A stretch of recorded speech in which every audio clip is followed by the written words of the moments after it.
उत्तर प्रदेश अधीनस्थ सेवा चयन आयोग की ओर से पीईटी परीक्षा के संपन्न होने के तुरंत बाद ही आपका नोटिफिकेशन का जो दौर है वो जारी हो चुका है। और इसमें सबसे पहले आपका जो नोटिफिकेशन आया है वो है जूनियर असिस्टेंट की भर्ती के लिए। तो इसमें कुल मिलाकर के 1262 पदों के लिए आपके आवेदन की प्रक्रिया शुरू होगी और ये जो प्रक्रिया है ये 21 नवंबर 2022 से आपकी शुरू होगी। नोटिफिकेशन इसका जारी हो चुका है, सभी प्रकार की जो जानकारी है वो इसमें शामिल कर ली गई है। अब सवाल ये है, क्या पीईटी 2022 का रिजल्ट तब तक आ पाएगा और इन अभ्यर्थियों को मौका मिलेगा? तो इसके बारे में आपको क्लियर करूंगा। आयोग से जो जानकारी कलेक्ट हुई है उसके अनुसार पैट्स की निश्चित कट ऑफ के लिए क्या हंगामा किया जा रहा है, आयोग के लिए क्या ज्ञापन दिए जा रहे हैं और आयोग में इसको लेकर के जो है बड़ी बात बन रही है कि पीईटी की जो एक निश्चित कट ऑफ है वो होनी चाहिए 60%, 70%, 50% उस तरीके से। और ये जो है कि भर्ती आएगी और उसमें सभी लोग जो है आवेदन करेंगे, उसके बाद छटनी होगी। तो काफ़ी अभ्यर्थी जो है परेशान होते हैं, फॉर्म भरते हैं और उसके बाद उनको जो है निराशा हाथ लगती है। इससे बेहतर यही होगा कि एक निश्चित कट ऑफ आप लोगों के लिए तैयार की जाए और उसी के अनुसार आपका जो दायरा है वो सीमित किया जाए कि भाई 60% वाले आवेदन कर सकते हैं, उससे नीचे के नहीं कर सकते, या 50% वाले कर सकते हैं, उससे ऊपर वाले उससे नीचे के नहीं कर सकते हैं। तो अभ्यर्थी उसी के लिए फोकस करेगा।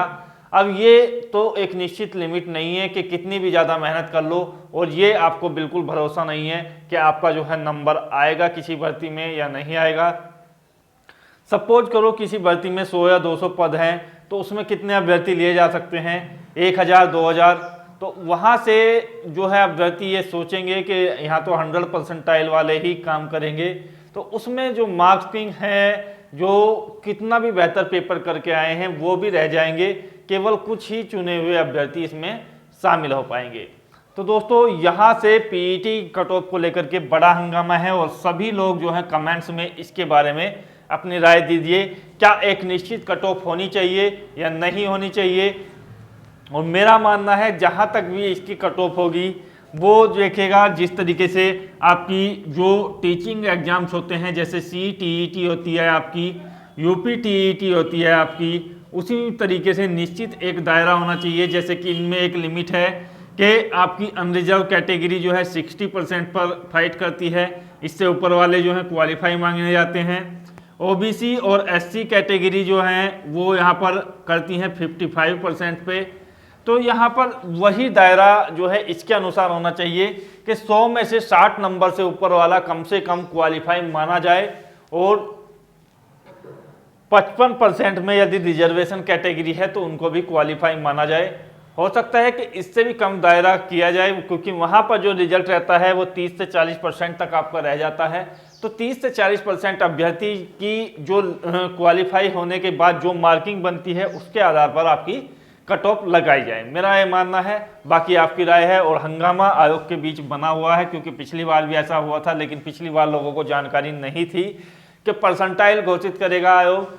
उनको यही था कि एक निश्चित कट ऑफ आएगी और इसको लेकर के जो है ज़्यादा यहाँ पर जो है अभ्यर्थियों ने प्रदर्शन नहीं किया था। लेकिन इस बार जो है आप सभी लोग उनका सहयोग दें, सोशल मीडिया के माध्यम से, जो है आर्थिक सहयोग के माध्यम से, या फिर वहाँ जा कर के उनके जो चलाए गए अभियान है उसके माध्यम से।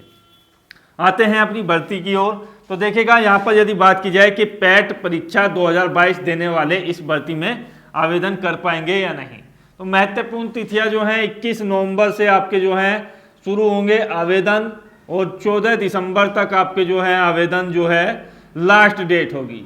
तो ये जो है एक बड़ी अपडेट है और इसमें जो आवेदन करने के अभ्यर्थी इच्छुक हैं तो सभी लोग इसमें आवेदन कर सकते हैं। यानी कि सभी का मतलब ये है कि जिन्होंने 2022 में आपका पीईटी एग्जाम्स दिया है वो इसमें आवेदन कर सकते हैं।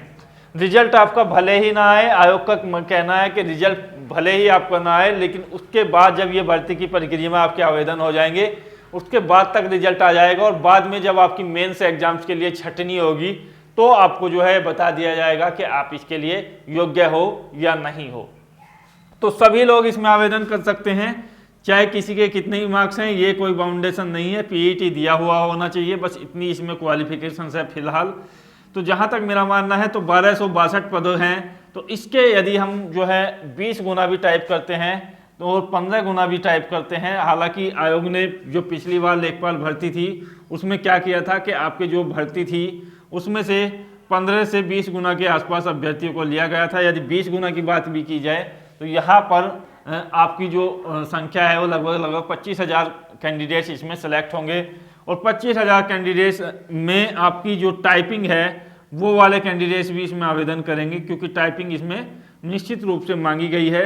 तो कुछ अभ्यर्थी इसमें आवेदन भी नहीं करेंगे। तो आप समझ सकते हैं कि अभी जब आपका रिजल्ट आएगा असली तो पता तब चलेगा कि इस बार कितनी परसेंटाइल है, क्या स्कोर है। हालांकि ये कोशिश की जा रही है कि एक निश्चित कट ऑफ जो है आयोग घोषित करे, उसके आधार पर ही आपका सिलेक्शन हो। बात करते हैं इसकी पिछली कट ऑफ और सिलेबस के बारे में। तो सिलेबस में देखिएगा यहाँ पर 4 चीज़ें बड़ी महत्वपूर्ण रखी गई हैं। पहला तो आपकी होगी लिखित परीक्षा। लिखित परीक्षा में आपकी जो है यहाँ पर होगी आपके जो है 3 विषय पूछे जाएंगे। हिंदी आपसे पूछी जाएगी, हिंदी में आपके जो है यहाँ पर 30 अंक होंगे और आपकी जो क्वेश्चन होंगे वो 60% आपसे पूछे जाएंगे। दूसरा सब्जेक्ट है आपका यहाँ पर देखिएगा सामान्य ज्ञान यानी कि जीके। जीके में आपके जो है 20 अंक होंगे और 40 क्वेश्चन आपसे पूछे जाएंगे। तो 20 अंक यहाँ पर होंगे और 40% आपसे पूछे जाएंगे। बाकी आप समझ सकते हैं कि 30% आपसे और पूछे जाएंगे और ये जो पर्सन होंगे ये किस चीज़ के होंगे, ये होंगे आपके रीजनिंग के। रीजनिंग के क्वेश्चंस होंगे 30 और अंक होंगे इसके 15। तो कुल मिलाकर के बात की जाए तो इसमें आपसे पूछा जाएगा 65 अंकों का, 65 मार्क्स का आपका जो पेपर है वो पूछा जाएगा। 130 इसमें पर्सन होंगे और बाकी आपकी जो 35 अंक हैं वो 3 तरीके से डिवाइडेशन होंगे। 3 तरीके से कैसे डिवाइड होगा वो आप देख सकते हैं कि सबसे पहले जो है 12th के माने जाएंगे। 12वीं में कितने अंक दिए जाएंगे आपको, जो 12वीं किए हुए कैंडिडेट्स हैं उनको ही इसमें आवेदन करने का मौका है। इसके बाद यदि आप करते हो ग्रेजुएशन है आपके पास तो आपको डबल बेनिफिट मिलेगा। तो 12th पास कैंडिडेट जिनकी डिवीजन जो है 60% से ऊपर है, 60% से प्लस है, उनको दिए जाएंगे 20 अंक और जिनकी जो है 45% से 60 के बीच है उनको दिए जाएंगे यहाँ पर 15 अंक और जिनकी जो है 33% से ऊपर है और 45% तक है उनको दिए जाएंगे यहाँ पर 10 अंक। ये है आपकी 12th की। उसके बाद आती है ग्रेजुएशन की, यानी कि अंडर ग्रेजुएट आप लोग हैं तो उसमें क्या है कि इसके लिए एक निश्चित मार्क्स है 20 और इसके लिए है आपकी 10।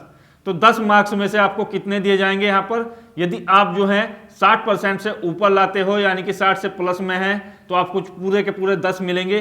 45 से और 60 के बीच में है तो आपको जो है यहाँ पर 8 मिलेंगे और आप जो है 33 से 45 के बीच में है तो आपको जो है यहाँ पर 5 अंक मिलेंगे। तो इस तरीके से आपको जो है टोटल 10 अंक तब मिलेंगे जब आप 60% से ऊपर हो। तो जिनकी परसेंटेज अच्छी है वो इसमें आवेदन कर सकते हैं, उनके लिए बाद में भी चांसेस बने रहेगा।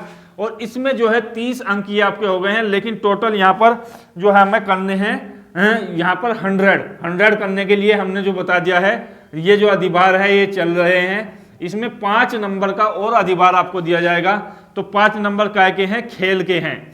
खेल में क्या है कि यदि आप जो है अंतर्राष्ट्रीय स्तर के आप जो है खिलाड़ी हैं अंतर्राष्ट्रीय स्तर के तो आपको जो है पूरे 5 मिलेंगे। राज्य स्तर के हैं तो आपको जो है यहाँ पर 3 मिलेंगे और स्कूल स्तर के हैं यानी कि कॉलेज स्तर के हैं या क्षेत्रीय स्तर के हैं तो आपको जो है 2 अंक यहाँ पर मिलेंगे। और यदि आप खिलाड़ी ही नहीं है तो आपको 0 मार्क्स मिलेगा। तो इस तरीके से कुल मिलाकर के 35 अंक आपके बन जाते हैं, 20 यहाँ से, 10 यहाँ से और 5 यहाँ से। तो ये जो कट ऑफ है ये बनती है फाइनल आपकी 100 में से। लेकिन मैं आपको बता दूं कि 65 में से कितनी कट ऑफ लगती है यदि आप टाइपिंग की तैयारी शुरू करें। तो 65 में से काफ़ी अच्छा पेपर आता है, इजी भी नहीं कह सकते हैं आप लोग इसको। तो ये जो पेपर है इसमें पिछली बार जो कट ऑफ गई थी वो देखिएगा यहाँ पर 45 से प्लस में गई थी। तो आप जो है यहाँ पर 65 में से 45 प्लस यदि आप लाते हो तो क्योंकि इसमें 1/4 की नेगेटिव मार्किंग भी है तो आपके लिए बेहतर स्कोर माना जाएगा। आशा करता हूँ कि वीडियो के माध्यम से सारी चीज़ें आप लोगों के बीच क्लियर हुई होंगी। कोई डाउट है तो कमेंट्स में बताइएगा। जय हिंद, धन्यवाद, जय भारत।